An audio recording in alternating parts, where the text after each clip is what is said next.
We've had special cameos and even second comings from old iconic Dragon Ball villains in the past, but one villain that everyone forgets about and is one of my favorite villains in the whole series is no other than Cell. My name is Conscious Gaming. Before we get into this video, if you like the content on this channel, be sure to like, share, and subscribe if you're brand new, and leave a comment in the comment section below.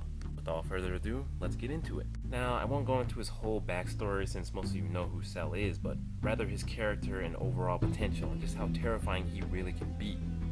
For those of you who know Cell, he was one of the most intelligent, terrifying creatures to ever terrorize the Earth. Not only was he immortal, but he possessed the cells of some of the strongest fighters in the cosmos. None of the Z fighters could stand up to him, not even Goku.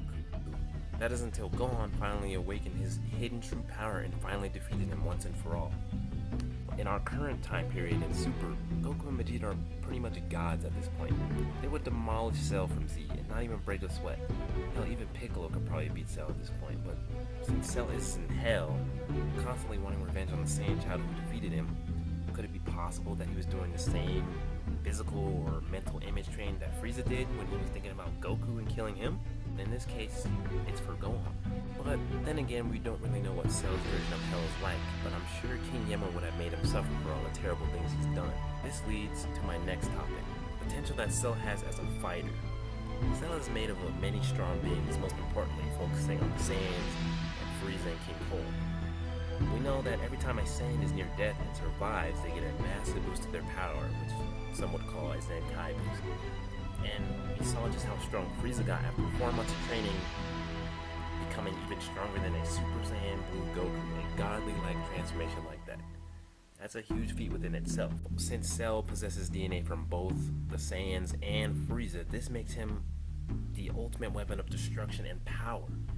We saw just how powerful Cell got when he blew himself up in the Cell games and was at the brink of death and brought himself back to the level of Super Saiyan 2 Gohan.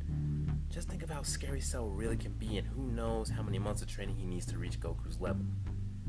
In Dragon Ball FighterZ, Cell had some pretty interesting interactions with Gohan, Goku, and Vegeta. Specifically, he says that he trained in hell and has gotten extremely stronger, even calling Ultimate Gohan inferior to him and telling him, you're trash, he's roasted him and stuff. Also, he told Vegeta that he's gone through many changes since, Vegeta told him that. Reached Super Saiyan Blue, and Cell's like, yeah, whatever, I've been through some training myself. And he even gives Goku some tidbits on what his hell is like. When Goku asked him, let me know how much of a beast Cell can actually be. How on earth can they actually bring him back into the show if they wanted to? Android 17's island may be the key to that. The Jump Carnival Dragon Ball Super bonus chapter says that 17 said he forgot to tell Goten, Trunks, and Marin about the 7 Cell Juniors on the island that he tamed so they wouldn't attack the poachers.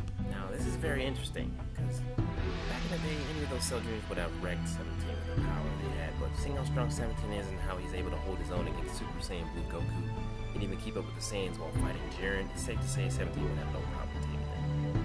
But what makes this interesting is that they say that they came from the nuclei of the Cell Juniors Gohan beat way back then. These Cell Juniors could be the key to Cell's resurrection. Now, I'm not saying they will gather the Dragon Balls or wish him back, but then again, the way the writing goes in the show, anything is possible. I mean, Broly is canon now, so who knows? But the Cell Juniors inherited Cell's powers along with all the DNA from the Z Fighters, since you see them doing Kamehamehas and Tri-Beams and stuff when they were fighting Gohan. So they could definitely be a threat in the future. Now, if Cell trained, he would definitely be a problem for the Z Fighters, like a serious problem. But imagine if the Cell Juniors trained and grew up into fully grown Cell Juniors. But with 17 around, I doubt it.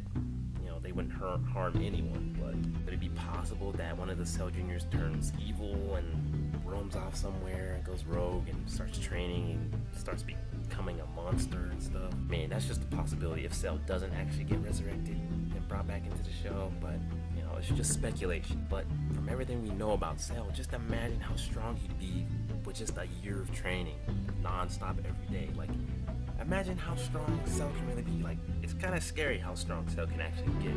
But that's pretty much all I have for today. Let me know what you guys think about a potential return of Cell in the Dragon Ball Super series, or a new series they might make after the movie. And tell me who your favorite Dragon Ball villain is in the comment section below. I'm still working on the potential Super Saiyan Blue Vegeta and its rivalry with Ultra Instinct, and I'll get that out soon. But until then, have a nice day, and I'll see you guys soon.